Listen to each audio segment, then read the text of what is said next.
जय हिंद दोस्तों। आप सबकी तैयारी कैसे चल रही है? उम्मीद है आप सभी की तैयारी बहुत बढ़िया चल रही होगी।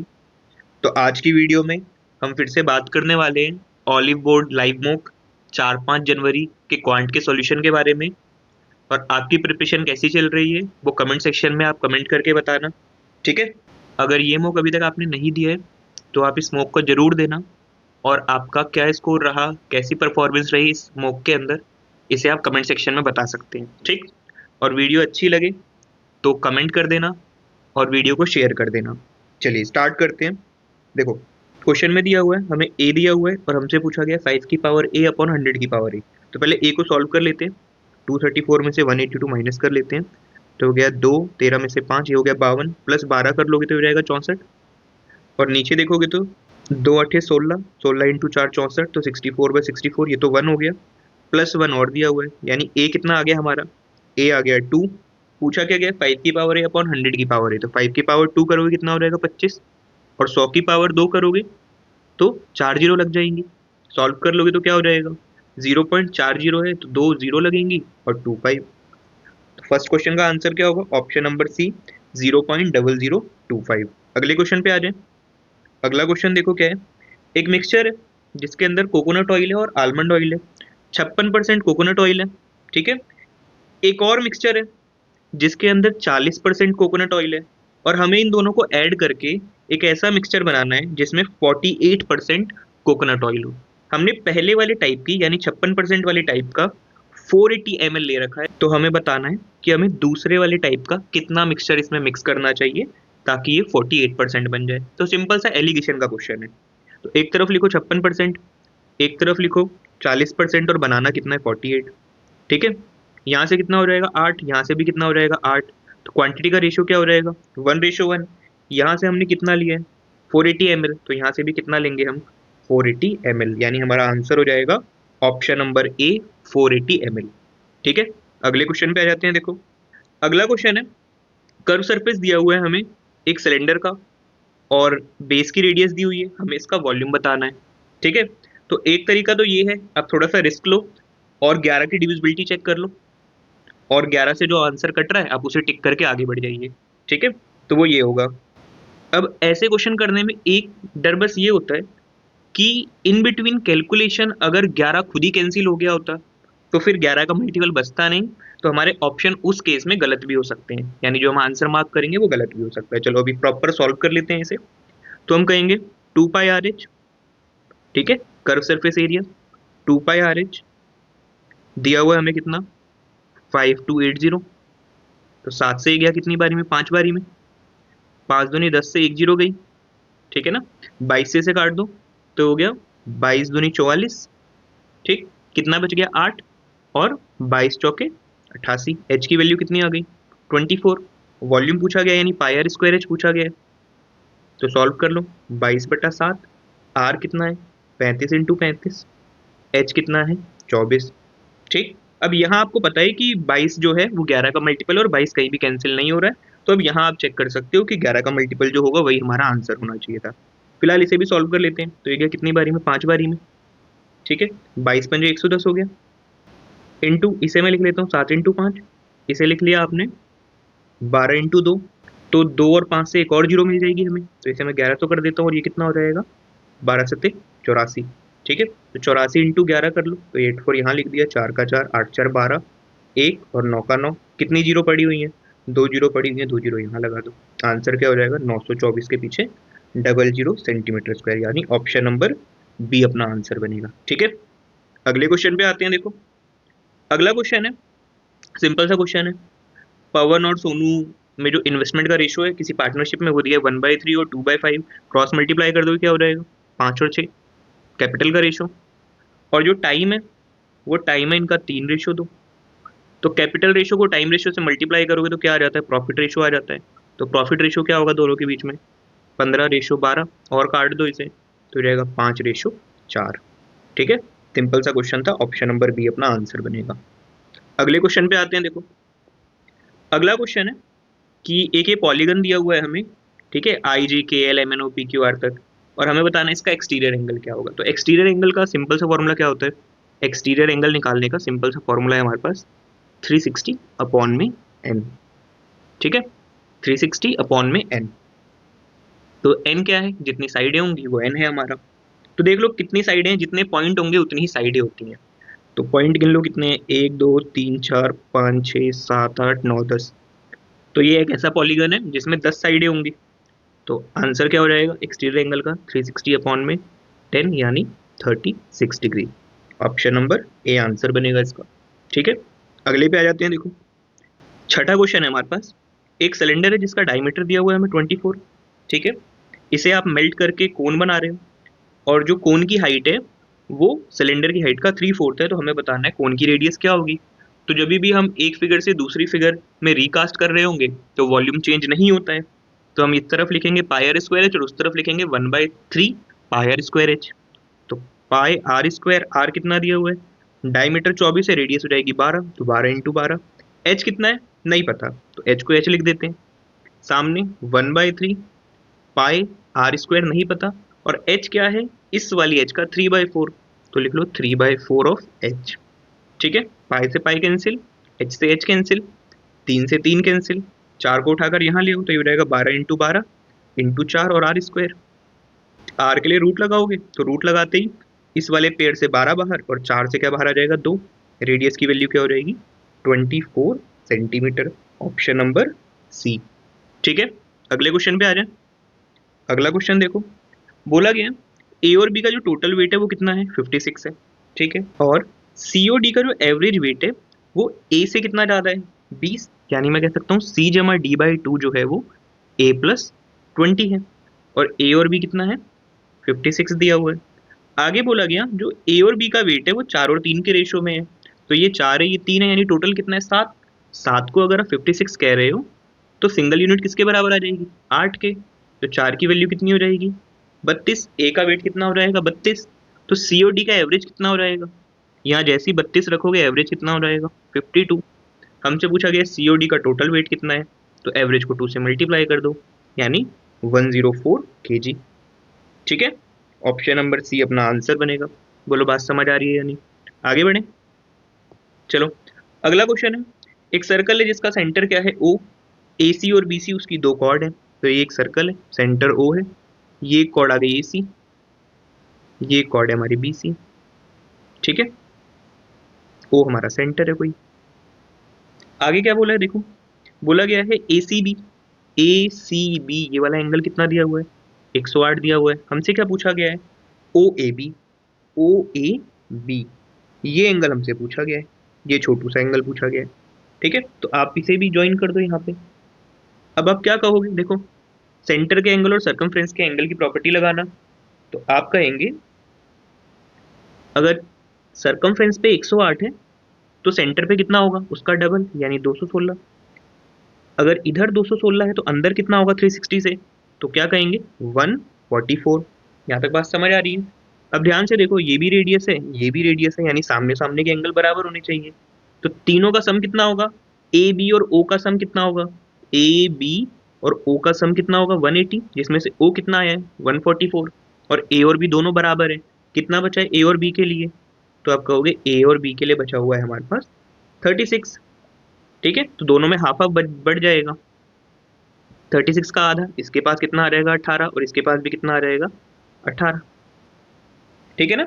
यानी ऑप्शन नंबर डी अपना आंसर बनेगा। अगले क्वेश्चन पे आते हैं, देखो अगला क्वेश्चन हमारा सिंप्लीफिकेशन का है। रूट लगे हुए सॉल्व करते हैं। तो सबसे पहले 841 का रूट, ये तो 29 से हट जाएगा। अब 29 ऐड कर लो इसमें, तो ये हो जाएगा 6532 अपॉन प्लस 29, 11 1 6 और 65 61 हो गया। इसका अंडर रूट सॉल्व कर लेते हैं, तो सिंपली बड़े तरीके से ही सॉल्व कर लो। तो ये हो जाएगा हमारा, सबसे पहले पेयर बनाएंगे। तो 8 से लिखोगे 8 8 64, कितना बच गया 1, ऊपर से आ गया 61, 8 और 8 कितना हो गया 16। अब यहाँ पे भी 1 लिख दो, यहाँ पे भी 1 लिख दो, 161 पूरा कट जाएगा। तो ये किसका रूट है 81 का। तो यहाँ तक की पूरी सिंप्लीफिकेशन से क्या निकल के आया हमारे पास 81, ठीक है। अब अंडर रूट 243 प्लस 81, तो कितना हो जाएगा 4 8 4 12, एक बचा 2 और 1 3, अंडर रूट 324, और ये किसका स्क्वायर होता है, तो आप कहोगे 18 का होता है। यानी आंसर क्या हो जाएगा ऑप्शन नंबर सी 18। अगले क्वेश्चन पे आ जाए। अगला क्वेश्चन देखो, बोला गया इनमें से कौन सी फ्रैक्शन सबसे लार्जेस्ट है। तो सबसे इजी तरीका है, सबको पॉइंट में सॉल्व कर लो। तो 12 से आप 5 को काटोगे तो इसे 50 मान के करूँ मैं, तो लगभग 12 चौक 48.4 के आसपास होगा। अगर इसे 70 की तरह देखें तो ये हो जाएगा 27 दूनी 54, 27 के 81, यानी 0.2 जैसा कुछ होगा ये। इसे तो साफ साफ 1/4 देख पा रहे हो, यानी 1/4 का मतलब 0.25। ठीक है, और इसे सॉल्व करोगे ये 110 है, 18 छक 108 होता है, तो ये हो जाएगा 0.6 जैसा। तो इनमें सबसे बड़ा कौन है, आप कहेंगे 0.6 वाला, यानी 11/18, ऑप्शन नंबर बी। ठीक है, अगले क्वेश्चन पे आते हैं। देखो क्वेश्चन में लिखा है एक पोल है जो टूटता है और टूट कर मुड़ जाता है और उसका टॉप जो है वो ग्राउंड को छूना शुरू कर देता है। यानी ऐसा कोई पोल है, यहाँ से टूट गया और ये जो ऊपर वाला हिस्सा है ये ग्राउंड को छूने लग गया। ठीक है, अब वो टॉप ग्राउंड के साथ कितने डिग्री का एंगल बना रहे हैं, आप कह रहे हैं 45 डिग्री का। और ये जो पॉइंट है ये इस बॉटम से कितनी दूरी पर है, तो क्वेश्चन ने कहा ये 8 मीटर की दूरी पे है, हमें बताना है पोल की हाइट क्या है। तो पोल की हाइट क्या होगी, ये हिस्सा प्लस ये हिस्सा, यानी पी और एच का सम। तो आप 45 से कहोगे, ये अगर 45 है तो ये 1, ये 1 और ये क्या होता है √2। ठीक है, तो ये 1 के हिसाब से ये 8 हो जाएगा और ये क्या हो जाएगा 8 √2। पी और एच को ऐड कर लो, यानी 8 जमा 8 √2, 8 कॉमन ले लो, अंदर क्या बच जाएगा √2 + 1, यही हमारी क्या हो जाएगी पोल की हाइट। यानी अपना आंसर होगा ऑप्शन नंबर डी, 8 (1 + √2 मीटर्स। ठीक है, अगले क्वेश्चन पे आए। देखो अगला क्वेश्चन है, बोला गया है कि एक पार्किंग के अंदर कुछ कार और कुछ बाइक पार्क की गई है। ठीक है, एक पर्सन व्हील काउंट करता है, चक्के काउंट करता है तो 76 निकल के आते हैं, और साइड मिरर काउंट करता है तो कितने निकल के आते हैं 50। तो आप कहोगे बाइक में 2 टायर लेकिन साइड मिरर 2 ही होते हैं, कार में टायर 4 होंगे और साइड मिरर वहां भी 2 होंगे। ठीक है ना, तो ये जो 50 साइड मिरर है ये तो 2 का मल्टीपल है। ठीक, यानी एक्चुअल में कार और बाइक मिलकर होंगे कितने व्हीकल वहां पे, सिर्फ 25। यहां तक बात समझ आ रही है। ठीक, अब टोटल व्हील्स कितने हैं 76, हमें बताना है कि कितनी कार पार्क है, यानी कार की गिनती बतानी है। इस क्वेश्चन को भी एलिगेशन से कर लो। मानो सारे के सारे पहले कार हैं, तो अगर सारे के सारे कार हैं तो टायर कितने होते 25 × 4 यानी 100। अब मान लो सारे की सारी बाइक है, तो अगर बाइक होती तो दो दो टायर होते, तो टायर कितने बनते 50, पर एक्चुअल में टायर हैं कितने 76। ठीक है, तो बस एलिगेशन लगा लीजिए, ये साइड कार है ये साइड बाइक है। इधर से कितना बच जाएगा 26, इधर से कितना बच जाएगा 24, यानी रेशो कितना बनेगा, आप कहोगे 13:12। टोटल कितना है 25, एक्चुअल क्वेश्चन में भी टोटल कितना है 25, तो कार कितनी होंगी 13, ऑप्शन नंबर ए अपना आंसर बनेगा। ठीक है, अगले क्वेश्चन पे आ जाए। अगला क्वेश्चन है अपने पास कि प्रतिभा ने 80% स्कोर किया है 5 सब्जेक्ट में। ठीक है, हिंदी, साइंस, मैथ्स, इंग्लिश और संस्कृत में, जहां पर हर एक सब्जेक्ट के मैक्सिमम मार्क्स कितने थे 105 नंबर। उसका स्कोर दिया हुआ है 89, 92, 81 और 98। हमें बताने कि क्या वो मैथ्स में पास हुई या नहीं हुई। अगर पास होने के लिए मिनिमम मार्क्स कितने लाने चाहिए थे 65 मार्क्स। ठीक है, तो उसका देखो टोटल स्कोर निकाल लेते हैं सबसे पहले। तो आप कहोगे उसका टोटल स्कोर होगा 105 × 5, ये मैक्सिमम स्कोर हो सकता था। वो कितने लेके आइए 80%, 80% का मतलब 4/5 कह सकते हैं। ठीक है, तो 5 से 5 कैंसिल, इसे मल्टीप्लाई कर लोगे 5 चौक 20 और 100 चौक 400, यानी उसका टोटल स्कोर कितना है 420 पांचों सब्जेक्ट के अंदर। अब अलग अलग सब्जेक्ट के मार्क्स दिए हुए हैं 89, 92, 81 और 98। सम कर लेते हैं, देखो इसे, तो ये हो गया 8 2 10, 9 1 10, 10 10 20 का 2। ठीक है, 9 9 18 2 20, 20 और 16 36। चार सब्जेक्ट में उसके टोटल मार्क्स कितने हैं, आप कहोगे 360 नंबर। तो अगर हम 420 में से ये 360 हटा दें तो बचे हुए मार्क्स किसके होंगे मैथ्स के। ठीक है, मैथ्स में कितने नंबर आए उसके, आप कहेंगे उसके नंबर आए सिर्फ और सिर्फ 60। तो पास तो वो ही नहीं, क्योंकि 65 लाने थे पास होने के लिए। क्वेश्चन अब ऑप्शन देता है कि उसके साथ फिर क्या हुआ, तो हम कहेंगे 65 लाने से 60 ही आए हैं, तो 5 नंबर से फेल हो गई होगी। तो आंसर क्या होगा फेल बाय 5 मार्क्स। ठीक है, अगले क्वेश्चन पे आ जाए। अगला क्वेश्चन देखो, अगला क्वेश्चन है एपी का क्वेश्चन है, दो मिक्स करके सीरीज दी हुई है, पहले दोनों को अलग अलग करेंगे और दोनों को सम कर लेंगे। तो एक सीरीज देखोगे तो 6 गैप वाली है, 28 से 34, 34 से 40, 40 से 46। एक सीरीज देखोगे 4 के गैप वाली है, 32 से 36, 36 से 40, 40 से 44। तो दोनों को अलग कर लो, 28, 34 और 40 वाली एक सीरीज है, इसमें 20 टर्म्स होंगी, और 32 36, 40 वाली एक सीरीज है, इसमें भी 20 टर्म्स होंगी। 40 में से 20 अलग कर दिए आपने। सम करना है, ऊपर वाले का सम करोगे तो सम का फॉर्मूला क्या होता है, n/2 2a plus n-1 into D. ठीक, ऊपर डी कितना है 6, नीचे डी कितना है 4। सॉल्व करें तो ऊपर वाले का सम करेंगे, हम कहेंगे n/2 20 टर्म तो 20/2 10 हो गया, प्लस 2a हो गया 28 दूनी 56। ठीक है, n-1 तो 20-1 19, और गैप कितने का है 6 का, प्लस सेकंड वाली में n/2 10 हो गया, वहां भी 2a करोगे 32 दूनी 64, जमा में n-1 19 इंटू में 4। ठीक है, 10 को अलग ही हटा लो, बाकी को एड वेड कर लेते हैं। तो क्या 56 जमा में 19 छिक कितना होगा 114, प्लस में 64 जमा में 19 चौक कितना होगा 76। जोड़ लेते हैं, 6 4 10, 10 4 14 और 6 20 का 2। ठीक है, 7 और 6 13, 13 और 11 कितना होगा 24, 24 और 5 29, 29 और 2 31, और एक ये 10 की भी जीरो पड़ी हुई है। तो हमारा आंसर क्या होगा 3100, ऑप्शन नंबर बी। ठीक है ना, अगले क्वेश्चन पे आ जाए। अगला क्वेश्चन देखो, सिंपल सा क्वेश्चन है, ए बी का रेशो दिया हुआ है तो सिंप्लीफाई कर लो। ए बी का रेशो क्रॉस मल्टीप्लाई करते ही क्या हो जाएगा 36/40। चाहो तो इसे क्या लिख सकते हो 9/10 लिख सकते हो 4 से काट के। और बी सी का रेशो कितना है 2/3, तो इस 2 को 10 बना दो, तो जैसे इसे 10 बनाओगे 3 क्या बन जाएगा 15, यानी ये आ गया ए बी सी का रेशो। पुट करना है तो 2a करेंगे तो ये जाएगा 18, जमा में 3 भी हो जाएगा 30, नीचे देखोगे 4a करेंगे तो 36, माइनस में 3c करेंगे तो 45। ठीक, ऊपर कितना आ गया 48, नीचे कितना आ गया -9, 3 से काट दो, ये गया 16 पे, ये गया 3 पे, और माइनस का माइनस, यानी आंसर हो जाएगा -16/3, ऑप्शन नंबर सी। ठीक है, आगे बढ़े, 15 क्वेश्चन खत्म हो गए, 15 और बचे हैं। अगला क्वेश्चन देखो एलजेब्रा का, ए square B square C square दे रखा है, ए बी सी दिया हुआ है, और सबसे पहले इसे सिंप्लीफाई करो। ठीक है, तो इसमें एलसीएम ले लो, एलसीएम क्या बनेगा ए बी सी। ऊपर इसे देखोगे तो इसमें ए की कमी है तो ऊपर ए से मल्टीप्लाई हो जाएगा ए स्क्वायर, यहाँ बी की कमी है तो बी से मल्टीप्लाई हो जाएगा बी स्क्वायर, यहाँ सी की कमी है तो ये सी स्क्वायर बन जाएगा, बराबर हो गया 9/8 के। अब आपको तो ए square B square C square दिया हुआ है, तो ये अगर 45 है, यानी कि 5 से मल्टीप्लाई हो रहा है, तो ये भी कितना हो जाएगा 5 से मल्टीप्लाई होके 40। तो हमें ए बी सी की वैल्यू कितनी पता लग गई 40। ठीक है, जानना क्या है ए cube B cube C cube, तो आप कहोगे ए cube B cube C cube minus 3abc का जो फॉर्मूला हम याद करते हैं क्या a plus B plus C. ठीक है, अंदर हो गया A square B square C square minus A B plus B C plus C. ठीक है ना, तो ये निकालना है हमने ए बी बी सी सी ए, तो इसके लिए ए प्लस बी प्लस सी का होल स्क्वायर लगा लो। तो ए प्लस बी प्लस सी का होल स्क्वायर करेंगे तो इस तरफ हो जाएगा 121, सामने हो जाएगा ए square B square C square plus में 2ab bc ca। ठीक है ना, तो ए square B square C square कितना है 45, 45 यहाँ आके कम हो जाएगा, तो कितना बचेगा आप कहोगे 11 में से 5 गया 6, और 11 में से 7 गया 4, बराबर 2ab bcca। तो 2 से इसे काट दो, तो ab bcca की वैल्यू कितनी आ गई 38।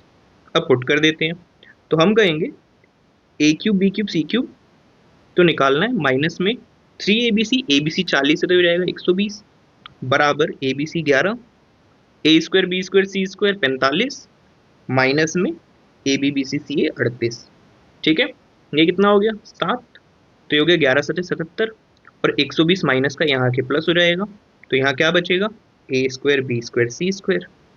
सॉल्व कर लो, 7 का 7 12 और 7 19, आंसर क्या हो जाएगा 197, ऑप्शन नंबर सी। ठीक, आगे बढ़े, अगला क्वेश्चन देखो। अगला क्वेश्चन है, हमें दो कॉर्ड दी हुई है, पैरेलल कॉर्ड है, और डायमीटर के अपोजिट साइड पर है, यानी एक कॉर्ड ऊपर होगी एक कॉर्ड नीचे होगी। ठीक है, और कॉर्ड की लेंथ दी हुई है 8 और 6, और डायमीटर कितना दिया हुआ है हमें, डायमीटर दिया है 10, यानी रेडियस कितनी हो जाएगी 5, सेंटर यहाँ कहीं बीच में होगा। हमें क्या फाइंड आउट करना है कि इनके बीच में डिस्टेंस कितना है, यानी ये डिस्टेंस फाइंड आउट करना है।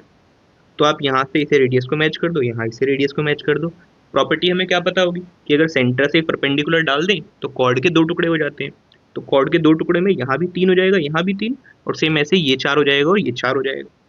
रेडियस कितनी है 5, ये 90 है, ये 90 है। ठीक, तो पाइथागोरस से आपका हो गए 5 4 है तो यहाँ आ जाएगा 3, और यहाँ 5 3 है तो यहाँ आ जाएगा 4। तो दोनों के बीच में डिस्टेंस कितने का है? 3 जमा 4 यानी 7 सेंटीमीटर का। ऑप्शन नंबर ए अपना आंसर होगा। ठीक है, अगले क्वेश्चन पे आते हैं। देखो अगला क्वेश्चन है, एक 52 पत्तों की गड्डी है जिसमें से आप एक कार्ड निकालते हो, क्या प्रोबेबिलिटी है कि या तो फेस कार्ड आ जाए या फिर रेड कलर का एस आ जाए। ठीक है, तो फेस कार्ड कितने होते हैं? आपको अगर फेस कार्ड होते हैं 12, और एस कितने होते हैं? तो एस होते हैं 4, 2 होते हैं रेड, 2 होते हैं ब्लैक। ठीक है, तो हमें तो इससे बात करनी है। तो हमारे फेवरेबल आउटकम क्या है? या तो ये 12 आ जाए या तो 2 आ जाए। तो 12 और 2 14 हमारे फेवरेबल आउटकम। ठीक है, और टोटल कितने हैं कार्ड? 52। 2 से काट लो, ऊपर क्या रहेगा 7, नीचे क्या रहेगा 26। फेस कार्ड या एस आने की क्या प्रोबेबिलिटी हो जाएगी? 7/26, ऑप्शन नंबर बी। ठीक, आगे बढ़े। एक शॉपकीपर के पास 4 तरह के राइस हैं। ठीक है, 92 केजी ए टाइप का, 115 केजी बी टाइप का, 138 केजी सी टाइप का और 69 केजी डी टाइप का। ठीक है, हम इसे छोटे छोटे कंटेनर में स्टोर करना चाहते हैं जिससे कि हमारे कंटेनर कम से कम लगे। ठीक, और इक्वल साइज के होने चाहिए, और हम इन राइस को मिक्स नहीं कर सकते। तो सिंपल सी बात है, ये क्वेश्चन है किसका? एचसीएफ का क्वेश्चन है। हमें किसका एचसीएफ निकालना है? 92, 115, 138 और 69 का। यानी ऐसा बर्तन बनाना है जो इन चारों को इजीली तोड़ दे। तो आपको दिख रहा है ये 23 के मल्टीपल है, इनका एचसीएफ क्या हो जाएगा? 23। तो हम जो साइज लेंगे बर्तन का वो कौन सा लेंगे? 23 केजी का। ठीक, अब क्वेश्चन ने कहा कि कितने ऐसे बर्तन लेने पड़ेंगे, यानी कितने कंटेनर रखने पड़ेंगे। तो 92 किलो के लिए 23 वाले कितने चाहिए? 4। 115 के लिए 5, 138 के लिए 6 डिवाइड कर रहे हैं, और 69 के लिए 3। तो सबको ऐड कर लो, तो हो जाएगा 4 और 5 9, 6 और 3 भी 9, 9 और 9 18। यानी 23 किलो का एक कंटेनर होगा, और ऐसे 18 कंटेनर हमें यूज में आएंगे। तो अपना आंसर हो जाएगा ऑप्शन नंबर ए, 23,18। ठीक है, अगले क्वेश्चन पे आए। देखो अगला क्वेश्चन है, एक आर्टिकल को आप 13 1/4% पे बेचते हो फिलहाल। अगर आप इसे 76.7 रुपए ज्यादा में बेचते तो आपका प्रॉफिट 16 1/5% हो जाता। हमें बताना है 50% ऑफ कॉस्ट क्या है। ठीक, तो कॉस्ट को भाई अपना 100 लेके चल रहे हैं। तो अभी आप कहोगे आपका प्रॉफिट कितना है? 13 1/4, तो इसे लिख देते हैं हम 13.25। ठीक, और बाद में कितना होने वाला है? 16 1/5, जिसे आप क्या लिख सकते हो? 16.2। ठीक है ना, यानी कितना एक्स्ट्रा अर्न करोगे आप? तो ये हो जाएगा 5, 11 में से 9 और 15 में से 2, 2.95 आप ज़्यादा अर्न करते, और उसके बदले आपको क्या मिलता? 76.70। ठीक है, और हमें क्या बताना है? 50% ऑफ कॉस्ट प्राइस, यानी 100 का 50%, हमें 50 की वैल्यू निकालनी। एक लाइन में लिखते हैं सबको, तो आप कहोगे 76.7 जो है वो किसकी वैल्यू है? 2.95 की, और हम क्या निकालने में इंटरेस्टेड है? 50। ठीक है, पॉइंट से पॉइंट कैंसिल, सॉल्व कर लो। तो आप काट दो इसे 5 से, 5 से ये गया 10 पे, 5 से ये गया 5 बजे 25, कितना बच गया? 4, और 9 बारी में 45। 59 से ऊपर वाले को काटते हैं, तो 59 एकम 59। ठीक है, कितना बच गया? तो ये बच गया हमारा 17, 177। 60 या 180 होता है, यानी 3 बार में जाएगा, तो ये 13 बार में काट देगा 177 को, 0 का 0 और 1 0 यहाँ की भी। यानी अपना आंसर क्या हो जाएगा? 1300 रुपये, ऑप्शन नंबर सी। ठीक है, अगले क्वेश्चन पे आ रहे हैं। देखो अगला क्वेश्चन है कि आपके पास अलग अलग टाइप के ऑप्शन है, दो दो डिस्काउंट लग रहे हैं, और हमें बताना है कि मैक्सिमम डिस्काउंट हमें कहाँ मिलेगा। तो सबका सम तो देखोगे 36 बना हुआ है। डिस्काउंट, इक्विवेलेंट डिस्काउंट कैसे बनाते हैं हम? तो हम कहते हैं A plus B minus A B upon 100। ठीक है ना, तो यहाँ देखोगे 36 तो सब में ही है, यानी माइनस वाला पार्ट जिसमें सबसे कम होगा वहां डिस्काउंट सबसे ज्यादा होगा। इस चीज को आप डायरेक्ट ऐसे देख सकते हो, जिन दो नंबरों के बीच में गैप सबसे बड़ा होगा उनका प्रोडक्ट उतना ही छोटा होता है। तो आप ये देख लो, सबसे बड़ा गैप किन दोनों के बीच में है, उसी का ही माइनस वाला जो कंपोनेंट है वो कम आएगा, तो वही हमारा आंसर होगा। तो इससे डायरेक्ट हो जाता है हमारा ये वाला 30 और 6 वाला, यानी ऑप्शन नंबर बी। पर फिर भी अगर हम इसे देख लें तो देखो क्या होगा, 16 इंटू 20 करोगे हो जाएगा कितना? 320। 320 यानी 100, ये हो जाएगा 3.2। 30 इंटू 6 करोगे 180, ये हो जाएगा 1.8। और 12 इंटू 24 करोगे तो होता है 288, यानी 2.88। तो आपको दिख रहा है सबसे बड़ी वैल्यू किसके अंदर बचेगी? सेकंड वाले के अंदर ही। तो अपना आंसर क्या हो जाएगा? ऑप्शन नंबर बी, यानी टी शर्ट बी। ठीक, अगले क्वेश्चन पे आते हैं। देखो अगला क्वेश्चन है, चंद्रा ने 14,000 रुपये एक साल के लिए 6% पे इन्वेस्ट कर दिए। वो कुछ पैसा और 10% पे इन्वेस्ट करेगी, जिसकी वजह से उसे टोटल इतना ब्याज मिलना चाहिए जितना कि उसे 14,000 पे 8% के हिसाब से मिलता। तो आप कहोगे 14,000 पे 8% के हिसाब से एक साल में कितना मिलेगा? तो 14 × 8 = 112। ठीक, ये तो मिलना चाहिए थे 14,000 पे 8% के हिसाब से। अभी उसके पास है कितना? तो 14,000 पे 6%, यानी 14×6 = 84, 840 रुपये। उसे कितना ब्याज अभी और चाहिए? तो आप कहोगे 0 का 0, 12 में से 4 गया 8, ठीक है, और 10 में से 8 गया 2। ये उसे एक्स्ट्रा ब्याज चाहिए, जो वो किस पे कमाएगी? 10% के रेट पे कमाने वाली है वो। तो ये जो 280 है, किसी का 10% है, तो ये किसका 10% होगा? तो आप कहोगे अगर ये 10% है तो ये एक है और आप 100 की वैल्यू जानना चाहते हो, ऐसे कह सकते हो। तो ये किसका 10% है? किसका है?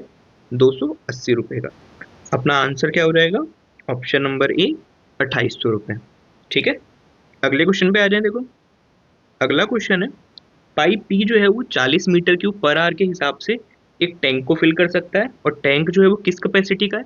120 मीटर क्यूब का। तो आप कहोगे 120 को 40-40 से फिल करना है, यानी पी अकेला टैंक को कितनी देर में फिल कर सकता है? 3 घंटे में। और पी और क्यू साथ मिलकर कितनी देर में भर रहे हैं? 2 घंटे के अंदर। तो हमें बताना है क्यू अकेला कितनी देर में भरेगा। अब एलसीएम लो, क्या हो जाएगा? 6 ऊपर आ जाएगा, 2 नीचे आ जाएगा, 3, 2 इसका है तो 1 इसका होगा। अब क्यू से भरवाना है, 6 भरवाना है, कैपेसिटी 1 की है, तो कितना टाइम लगा देगा? 6 घंटे लगा देगा। ठीक है, यानी आंसर हो जाएगा ऑप्शन नंबर डी। अगले क्वेश्चन पे आ जाए। अगला क्वेश्चन देखो, एक ग्रुप है 24 बच्चों का, जिनमें से 3 का वेट है 48, 64 और 56। अगर इन्हें हटाकर 3 नए बच्चे बुला लिए जाएं तो सभी का वेट किससे बढ़ जाता है? 1.5 किलो से बढ़ जाता है। तो हमें बताना है जो नए 3 बच्चे आए हैं उन तीनों के वेट का सम क्या होगा। ठीक है, सिंपल है। तो आप कहोगे जो नए 3 बच्चे आ रहे हैं उनका जो भी सम होगा वो इन तीनों से ज्यादा होगा, तभी उनके आने से 1.5 किलो का फायदा सबको हो रहा है। तो उनका वेट कितना एक्स्ट्रा होगा? तो जितना इनका सम है प्लस बेनिफिट कितना हो रहा है, तो इनका सम निकाल लो सबसे पहले। तो आप कहोगे 48 जमा 64 जमा 56। ठीक है, तो ये हो गया 6 4 10 18, एक बचा, ये हो गया 10 15 और एक 16। 168 तो 3 लोगों का है, ये चले गए। आने वाले 168 तो लेके आ ही रहे हैं, प्लस और कितना एक्स्ट्रा लेके आ रहे हैं? इतना एक्स्ट्रा है कि 24 लोग डेढ़ बांट पा रहे हैं। तो 24 लोग अगर डेढ़ बांट पा रहे हैं तो वैल्यू कितनी होनी चाहिए? तो 24 का डेढ़ गुना कितना हो जाएगा? 36। यानी उन 3 नए बच्चों के पास पहले वालों से 36 एक्स्ट्रा है, तो 36 एक्स्ट्रा जोड़ दो, उनका वेट निकल आएगा। ये हो जाएगा 8 6 14, हासिल लगा 1, ये हो गया 19 19 और 1 20। तो नए 3 बच्चों का टोटल सम कितना होगा वेट का? 204, ऑप्शन नंबर सी।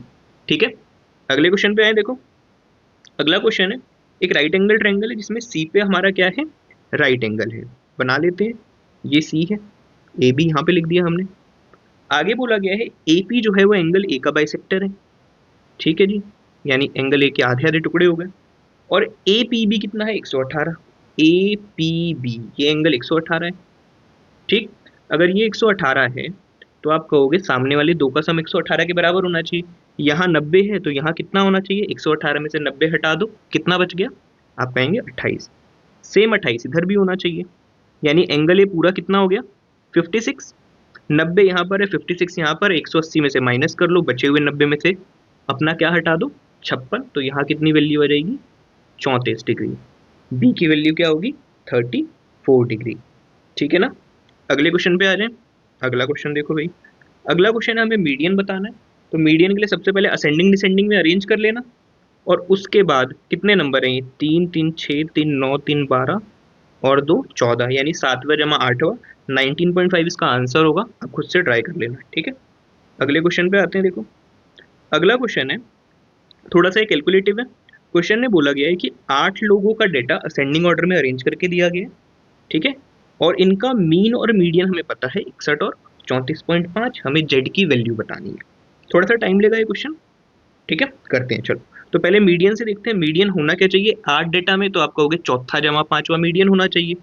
तो चौथा कौन है? 1 2 3 4 वाई जमा 7 प्लस 5वां 38 डिवाइड बाई 2 करके हमने मीडियन निकालना होगा, जो कि किसके बराबर है? 34.5 के। तो ये हो जाएगा कितना? 69। इसमें से 38 जमा 7 कितना हो गया 45, माइनस कर दो तो क्या बच जाएगा, सिर्फ वाई। वाई कितना आ गया देखो, ये हो गया 4, ये हो गया 2, वाई कितना आ गया 24। अब हमें क्या चाहिए, जेड निकालना है और मीन की हेल्प से जेड निकलेगा। ठीक है, तो 8 वैल्यू है, पहले इन्हें ऐड करने की कोशिश करते हैं। तो अब वैल्यू हो जाएंगी 17 जमा 25 जमा 30, वाई जमा 7 यानी 24 और 7 31, 38, 95 और 24 पंजे हो जाएगा 120, माइनस 4 116 और वाई है हमारा 24 जमा जेड। ठीक है ना, तो ये हो जाएगा हमारा 10 15 15 23 24 24 और 5 29 29 और 7 हो गया 36 का 3, ये हो गया 3 3 6 3 9 3 12 12 और 9 21 21 और 3 24 24 और 3 27 का 7 बचा 2 2 और 1 3, 376 जमा जेड अपॉन 8 बराबर क्या होना चाहिए था 61 की। 8 वहां मल्टीप्लाई करवा दो तो ये हो जाएगा 1 8 8 और 8 6 48। ठीक है, और जेड के लिए 376 और माइनस कर दो उधर, तो देखो क्या बचेगा, 8 में से 6 गया 2, 8 में से 7 गया 1 और 4 में से 3 गया 1, यानी जेड की वैल्यू क्या आ जाएगी 112। ठीक है ना, ऑप्शन नंबर ए अपना आंसर होगा। अगले क्वेश्चन पे आए। अगला क्वेश्चन देखो, साइन बराबर हमें दिया हुआ है। ठीक है, 40 बटा में 41 और हमसे कुछ पूछा गया है। तो सबसे पहले ऐसा करो, नीचे वाली पूरी टर्म को कॉस से भाग लगाएंगे, पहले थोड़ा सॉल्व कर लेते हैं उसे। तो ये लिखा है 8 कॉस थीटा प्लस में इसे लिख देते हैं cos upon sine into sine upon में कॉस स्क्वायर। ठीक है ना, तो साइन से साइन गया, ऊपर एक एक कॉस से नीचे का एक कॉस कैंसिल, यहाँ क्या बचा कुछ नहीं यानी 1, तो ऊपर हो गया 8 और 1 9 बटा में कॉस थीटा। अगर साइन बराबर 40 बटा 41 है, यानी ये 40 है ये 41 है, तो 40 41 9 की ट्रिपलेट होती है, तो कॉस बराबर क्या हो जाएगा, आप कहोगे 9 बटा 41, तो बस यहाँ पुट कर दो 9 अपॉन में 9 बटा 41, 41 घूमकर ऊपर पहुंच जाएगा, 9 से 9 कैंसिल हो जाएगा, सिर्फ क्या होगा इस क्वेश्चन का आंसर 41, यानी ऑप्शन नंबर बी। ठीक है ना, आगे बढ़े। अगला क्वेश्चन देखो भी, बोला गया है p की ग्रेटेस्ट वैल्यू क्या होगी अगर ये पूरा नंबर किससे डिवाइड हो रहा है 6 से। तो ऐसे क्वेश्चन में आप क्या करो, ग्रेटेस्ट वैल्यू को ही सबसे पहले रख के ऑप्शन में चेक कर लो। एक चीज हमें ये पता है कि 6 से कट रहा है, तो इसका मतलब लास्ट नंबर जो होगा वो इवन होना चाहिए, तो 5 वाला तो हो ही नहीं सकता। बाकी तीनों में हम ग्रेटेस्ट को ही सबसे पहले पुट करके देख लेते हैं, तो हो जाएगा 5 8 7 5 6 8, 2 की डिविजिबिलिटी तो लगी रही है क्योंकि इवन नंबर है, बस 3 की और चेक करनी है। तो सम देखो 3 के पहाड़े में आना चाहिए, 7 5 12 को काट दो, 6 को काट दो पहले से ही, और ये हो जाएगा 8 8 16 16 और 5 21, कट रहा है आराम से, तो 8 ही क्या होगा इसका आंसर होगा। ठीक है, चलो ऑप्शन नंबर सी अपना आंसर होगा। आगे बढ़े। अगला क्वेश्चन है देखो भाई, एम और एन 2 पॉइंट है रिवर के ऊपर। ठीक है, एक स्ट्रेट लाइन में जो हमारी बोट है वो एम से एन 7 घंटे में चली जाती है। ठीक है, स्ट्रीम की डायरेक्शन में यानी डाउन स्ट्रीम में। ठीक, स्ट्रीम की स्पीड कितनी है 3.5, बोट की स्पीड कितनी है 6.5, तो हमें बताना है एम और एन के बीच का डिस्टेंस कितना होगा। बिल्कुल सिंपल सा क्वेश्चन है, यानी डाउन स्ट्रीम में हम 7 घंटे जा रहे हैं, हमें डिस्टेंस बताना है, तो एम से एन का जो डिस्टेंस होगा वो कितना हो जाएगा, स्पीड कितनी है डाउन स्ट्रीम में, तो 6.5 हमारी, 3.5 पानी की यानी 10, और बोट कितने घंटे चली है 7 घंटे, तो एम से एन का डिस्टेंस कितना हो जाएगा 70 किलोमीटर। ठीक है ना, ऑप्शन नंबर डी अपना आंसर होगा। बस यही अपना लास्ट क्वेश्चन था। वीडियो यहाँ तक देखने के लिए धन्यवाद, और वीडियो आपको कैसी लगी ये कमेंट करके ज़रूर बताना, और वीडियो शेयर ज़्यादा से ज़्यादा करना। आपकी प्रिपरेशन कैसी चल रही है ये भी आप कमेंट करके बता सकते हैं, और इस मॉक का स्कोर ज़रूर बताना, और आपका टोटल स्कोर क्या रहा, क्वांट का स्कोर क्या रहा, इसके बारे में भी आप कमेंट सेक्शन में लिख सकते हैं। ठीक है, तो आज के लिए इतना ही, फिर मिलते हैं किसी और अच्छी वीडियो के साथ। Thank you.